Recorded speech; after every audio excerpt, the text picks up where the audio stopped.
Selamat pagi. Mari kita bertemu kembali dalam klasifikasi makhluk hidup. Anak-anak, kita pelajari untuk tahu bagaimana kekerabatan dari makhluk hidup itu. Selamat menyaksikan.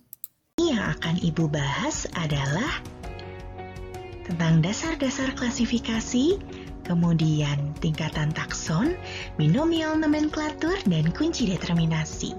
Selanjutnya, kalian juga akan mempelajari tentang perkembangan klasifikasi makhluk hidup. Disimak ya. Kita mulai dari dasar-dasar klasifikasi makhluk hidup dulu ya. Pada bab keanekaragaman hayati, kalian sudah tahu bahwa makhluk hidup yang ada di bumi ini sangat beraneka ragam. Mulai dari yang berukuran kecil seperti bakteri dan berukuran besar seperti paus. Karena banyaknya jenis dari makhluk hidup, ahli-ahli biologi pada zaman dahulu berusaha membuat sebuah sistem yang bisa memudahkan kita untuk mempelajari makhluk hidup. Sistem itu sekarang dikenal sebagai klasifikasi makhluk hidup. Apakah kalian sudah tahu apa yang dimaksud klasifikasi? Klasifikasi adalah suatu cara pengelompokan dan pengkategorian makhluk hidup yang didasarkan pada ciri-ciri tertentu. Ya, jadi makhluk hidup itu akan dikelompokkan berdasarkan persamaan cirinya. Contohnya, kan ada makhluk hidup yang tubuhnya ditutupi oleh bulu, ada juga yang ditutupi oleh rambut. Nah, makhluk hidup yang memiliki rambut akan dikelompokkan ke dalam kelompok yang sama. Begitu juga makhluk hidup yang tubuhnya ditutupi oleh bulu. Apa sih tujuan dari klasifikasi? Yang pertama, kita bisa mengelompokkan makhluk hidup berdasarkan ciri-cirinya, ya itu sudah pasti. Yang kedua, mendeskripsikan ciri-ciri makhluk hidup dan membedakannya, gitu. Jadi karena makhluk hidup dikelompokkan ke dalam kelompok-kelompok, maka kita juga bisa tahu apa sih perbedaan antara kelompok yang satu dan kelompok yang lainnya. Kemudian yang ketiga, kita bisa memberi nama bagi makhluk hidup. Ya, jadi kita bisa tahu nama-nama makhluk hidup sehingga kita bisa mudah untuk belajar tentang makhluk hidup tersebut. Selanjutnya, manfaat dari klasifikasi itu juga ada ya. Jadi yang pertama untuk menyederhanakan objek biologi yang beraneka ragam. Jadi dengan adanya klasifikasi kita nggak perlu belajar terlalu banyak gitu, makhluk hidup nggak perlu kita pelajari satu persatu, tapi kita bisa belajar tentang kelompok-kelompoknya saja gitu. Misalnya kita nggak perlu kita belajar tentang kera kita pelajarin, kucing kita pelajarin gitu, kita bisa menyederhanakan jadi kita bisa belajar tentang mamalia gitu. Kemudian yang kedua, kita juga bisa mengetahui hubungan kekerabatan di antara makhluk hidup gitu ya, karena adanya klasifikasi kita bisa tahu bahwa ternyata paus dan manusia itu berkerabatnya lebih dekat dibandingkan paus dengan ikan hiu. Makhluk hidup bisa diklasifikasikan dengan berbagai cara, yaitu ada sistem alamiah, sistem artifisial, dan juga sistem filogenetik. Sistem alamiah adalah sistem klasifikasi berdasarkan pada persamaan sifat, terutama sifat morfologi atau bentuk luar tubuh yang dicetuskan oleh Aristoteles. Contohnya seperti tumbuhan bisa dikelompokkan menjadi kelompok pohon, perdu, semak, dan juga herba. Nah, kemudian sistem artifisial. Ini adalah sistem yang berdasarkan tujuan praktis, misalnya berdasarkan kegunaan. Ya, seperti ada tumbuhan yang berguna untuk obat-obatan, untuk sayuran, untuk tanaman hias, dan lain-lain. Nah, sistem ini dikenalkan oleh Carolus Linnaeus. Selanjutnya ada juga sistem filogenetik yang melihat klasifikasi berdasarkan hubungan kekerabatan di antara organisme yang muncul setelah adanya teori evolusi Darwin. Ya, jadi pada sistem ini kekerabatan makhluk hidup dilihat dengan melihat kesamaan ciri morfologi, anatomi, fisiologi, dan etologi atau perilaku dari makhluk hidup. Nah, sebenarnya sekarang juga sudah ada sistem modern di mana kita bisa mengklasifikasikan makhluk hidup berdasarkan persamaan gen yang menunjukkan hubungan kekerabatan di antara makhluk hidup. Selanjutnya, kita akan belajar tingkatan takson, binomial nomenklatur, dan kunci determinasi. Apakah kalian masih ingat bahwa taksonomi adalah cabang ilmu biologi yang mempelajari tentang klasifikasi makhluk hidup? Nah, prinsip dan cara mengklasifikasikan makhluk hidup berdasarkan ilmu taksonomi adalah dengan membuat takson. Takson adalah setiap unit yang digunakan dalam klasifikasi objek biologi. Organisme-organisme yang memiliki persamaan dimasukkan ke dalam suatu kelompok takson. Dan dari anggota kelompok tersebut dicari lagi perbedaannya untuk membentuk kelompok-kelompok yang lebih kecil atau takson-takson yang lebih kecil. Nah, tingkatan takson ini dimulai dari kingdom atau kerajaan. Seperti yang kalian sudah tahu ya, bahwa kingdom ini kan ada kingdom Archaebacteria, Eubacteria, Protista, fungi, plante, dan animalia. Nah, setiap makhluk hidup yang dimasukkan ke dalam salah satu kingdom tersebut pasti memiliki persamaan. Tapi ternyata juga ada perbedaannya. Makanya kingdom ini dibagi-bagi lagi menjadi filum atau divisi. Filum digunakan untuk hewan, divisi digunakan untuk tumbuhan. Nah, selanjutnya filum dan atau divisi ini juga pastinya makhluk hidup yang ada di dalamnya ada perbedaan. Makanya filum dibagi-bagi lagi menjadi kelas. Kelas dibagi-bagi lagi menjadi ordo atau bangsa. Ordo dibagi-bagi lagi menjadi famili atau suku. Famili dibagi-bagi lagi menjadi genus atau marga. Dan genus dibagi-bagi lagi menjadi spesies ya. Makhluk hidup yang spesiesnya sama berarti dia satu jenis gitu ya. Nah, ini adalah tingkatan takson dari bawah ke atas. Jumlah anggotanya itu semakin banyak. Jadi kingdom ini adalah tingkatan takson dengan anggota terbanyak, sementara spesies adalah tingkatan takson dengan anggota yang paling sedikit. Dari atas ke bawah, persamaannya akan semakin banyak gitu ya. Jadi kalau ada dua makhluk hidup yang sama dari kingdom sampai spesiesnya, maka dia adalah satu jenis gitu. Persamaannya sangat banyak gitu, sama gitu dia ya. Jadi semakin ke bawah persamaannya semakin banyak, sedangkan semakin ke atas perbedaannya yang semakin banyak gitu ya. Di sini Ibu akan memberikan contoh klasifikasi dari kucing dan mawar. Kucing merupakan hewan, jadi dia termaksud kingdom Animalia.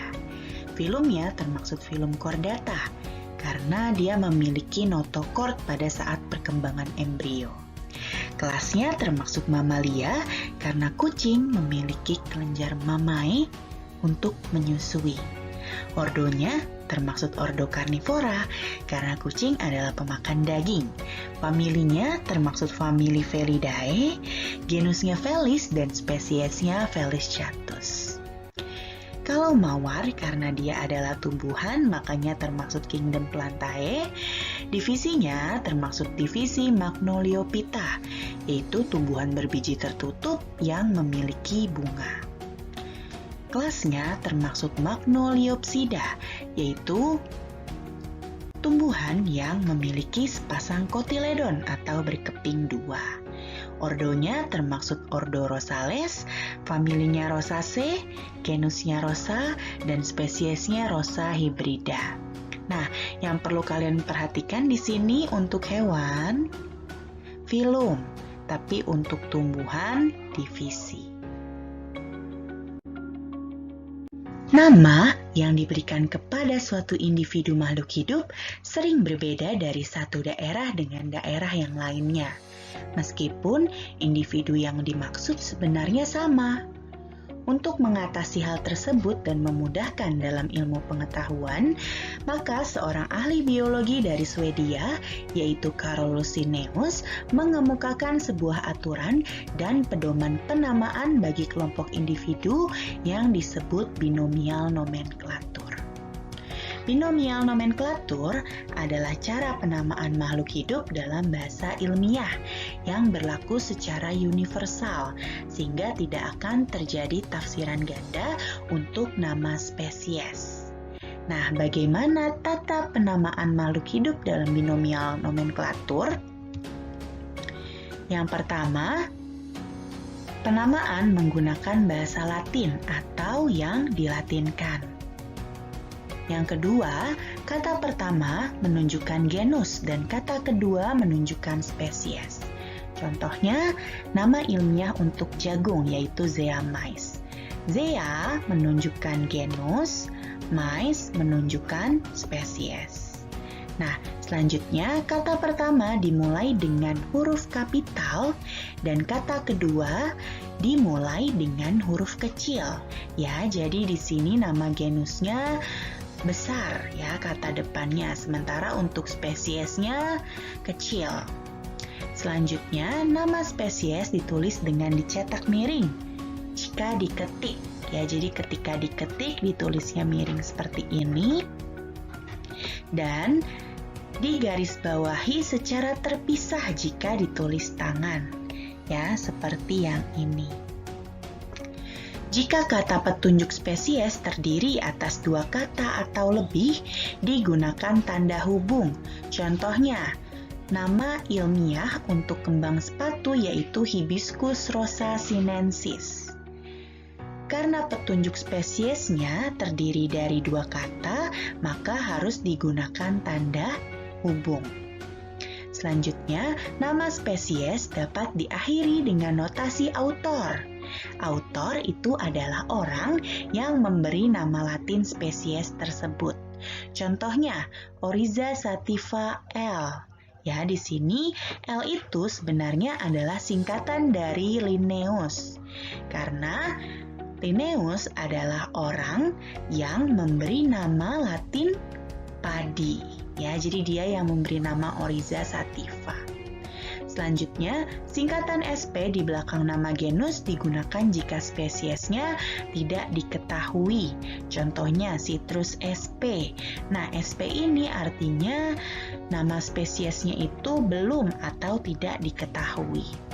Selanjutnya, nama famili diambil dari nama genus organisme yang bersangkutan, ditambah akhiran aceae untuk tumbuhan dan idae untuk hewan. Contohnya, Solanum adalah nama genus untuk tumbuhan, maka untuk familinya tinggal ditambahkan aceae menjadi Solanaceae. Canis adalah nama genus dari hewan, makanya untuk familinya tinggal ditambahkan idae menjadi Canidae. Selanjutnya kita akan belajar kunci determinasi. Kunci determinasi adalah suatu kunci yang dipergunakan untuk menentukan filum, divisi, kelas, ordo, famili, genus, ataupun spesies. Tujuan kunci determinasi adalah untuk mengenali ciri-ciri makhluk hidup dengan melakukan identifikasi. Setelah diidentifikasi, makhluk hidup tersebut bisa ditetapkan identitasnya supaya dapat diklasifikasikan menurut takson secara benar. Nah, ini adalah contoh kunci determinasi untuk hewan. Ya, jadi bisa dilihat di sini bahwa kunci determinasi terdiri dari sederetan pernyataan yang terdiri dari dua baris, berisi deskripsi dari ciri-ciri organisme yang disajikan dengan ciri yang berlawanan, sehingga disebut juga dengan kunci dikotom. Nah, sekarang kita coba identifikasi hewan ini. Ya, jadi kita coba mencari kunci determinasi dari gajah. Nah, pertama-tama yang harus kita lakukan adalah melihat kuplet nomor 1. Ya, di kuplet nomor 1A ada homoitermis, di kuplet nomor 1B ada poikilotermis. Kita cocokkan. Gajah termaksud homoiterm atau poikiloterm? Ya, betul, gajah termaksud homoiterm, dia berdarah panas karena suhu tubuhnya tidak dipengaruhi oleh lingkungannya, tapi hanya dipengaruhi oleh metabolismenya saja.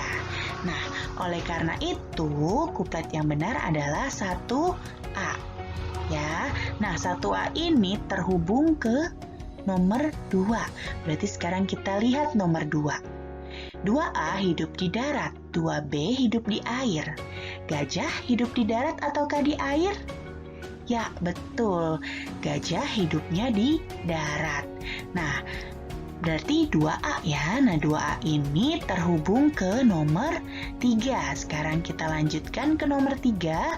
3A memiliki rambut atau bulu, 3B memiliki zat tanduk. Yang mana yang benar? Ya, yang benar adalah 3A, memiliki rambut atau bulu, karena gajah ini memiliki rambut. Nah, 3A terhubung dengan nomor 4, berarti sekarang kita lihat nomor 4. 4A ada kelenjar susu, 4B tidak ada kelenjar susu. Gajah punya kelenjar susu atau tidak? Punya, berarti jawabannya 4A ya. Nah, ada kelenjar susu, jadi gajah merupakan mama Lia. Gitu ya. Jadi jawaban untuk kunci determinasi gajah adalah 1A, 2A, 3A, dan 4A. Bisa ya? Oke, yang terakhir kita akan belajar perkembangan klasifikasi makhluk hidup. Sistem klasifikasi mengalami perkembangan dari zaman ke zaman. Awalnya dimulai dari klasifikasi dua kingdom. Ya, nah klasifikasi dua kingdom ini dikemukakan oleh Aristoteles. Kemudian pendapatnya dikukuhkan oleh Carolus Linnaeus pada tahun 1758. Nah, jadi klasifikasi dua kingdom itu membagi makhluk hidup menjadi tumbuhan dan juga hewan. Nah, selanjutnya berkembang menjadi klasifikasi tiga kingdom yang dipelopori oleh Ernst Haeckel pada tahun 1866. Nah, jadi di klasifikasi dua kingdom itu ada organisme seperti Euglena dan jamur lendir, dia tidak bisa dikelompokkan ke dalam dua kingdom tersebut. Makanya pada klasifikasi tiga kingdom ini muncul kingdom baru, yaitu ada Protista. Nah, selanjutnya berkembang lagi menjadi klasifikasi 4 kingdom. Nah, klasifikasi 4 kingdom ini mulai berkembang setelah ditemukannya mikroskop elektron. Itu ya, dan dipelopori oleh Copeland tahun 1956. Nah, pada klasifikasi 4 kingdom ini ditemukan bahwa organisme itu ada yang prokariotik dan ada eukariotik. Prokariotik itu yang tidak memiliki membran inti sel, eukariotik itu yang memiliki membran inti sel. Nah, makanya ada kingdom baru. Ya, jadi ada kingdom Monera. Dan Protista kemudian juga masih sama, ada Plantae dan ada Animalia. Nah, selanjutnya berkembang lagi menjadi klasifikasi 5 kingdom. Ini dicetuskan oleh Robert Whittaker tahun 1969. Ya, jadi pada klasifikasi 5 kingdom ini ada anggota baru, yaitu fungi. Ya, jadi sebelumnya fungi itu dianggap sebagai tumbuhan. Tapi ternyata dia tidak termaksud kingdom Plantae karena fungi ini tidak memiliki klorofil sehingga tidak bisa berfotosintesis. Makanya dia berdiri sendiri menjadi kingdom fungi. Nah, selanjutnya ada klasifikasi 6 kingdom. ya, di mana pada klasifikasi 6 kingdom ini Monera dibagi menjadi Archaebacteria dan Eubacteria. Gitu ya. Apa bedanya Archaebacteria dan Eubacteria? Mereka memiliki perbedaan pada dinding sel dan RNA ribosomnya. Sementara yang lain masih sama. Masih ada protista, fungi, plante, dan animalia. Nah, klasifikasi 6 kingdom ini dikemukakan oleh Karpos. Itu ya. Nah, sebenarnya juga ada klasifikasi 7 kingdom. Jadi ada anggota baru yang disebut Chromista.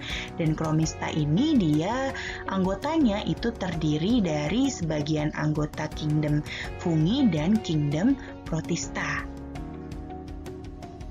Dan sistem klasifikasi ini mungkin nantinya juga akan berkembang lagi.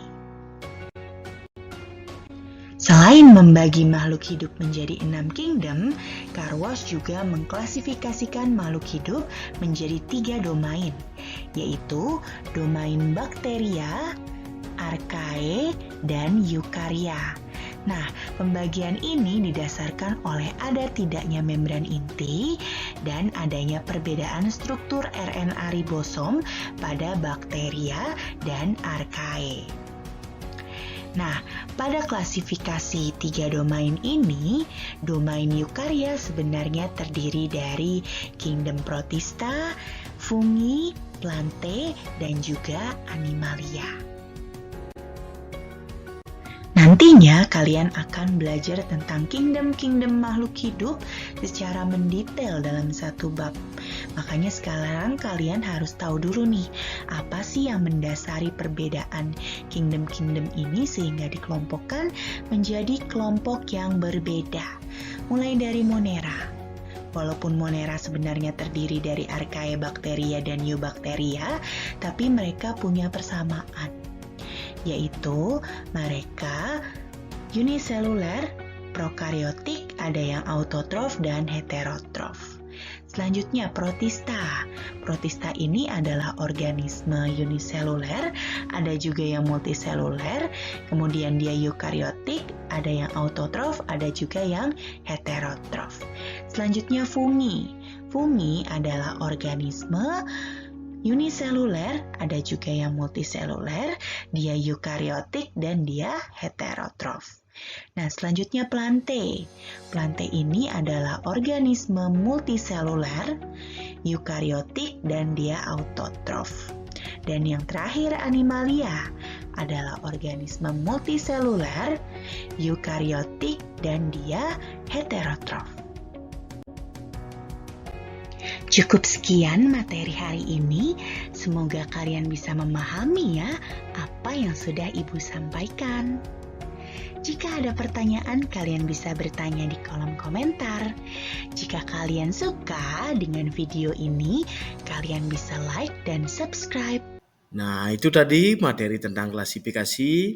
Sudah diperhatikan bersama, kekerabatan kita tahu bagaimana mengklasifikasi dengan binomial nomenklatur sehingga tahu takson dari makhluk hidup itu sendiri.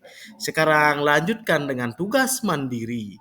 Lihat gambar, ada gambar hewan, ada gambar tumbuhan. Silakan tentukan sekarang taksonnya dari tertinggi sampai terendah, lengkap dengan nama ilmiahnya. Selamat bekerja.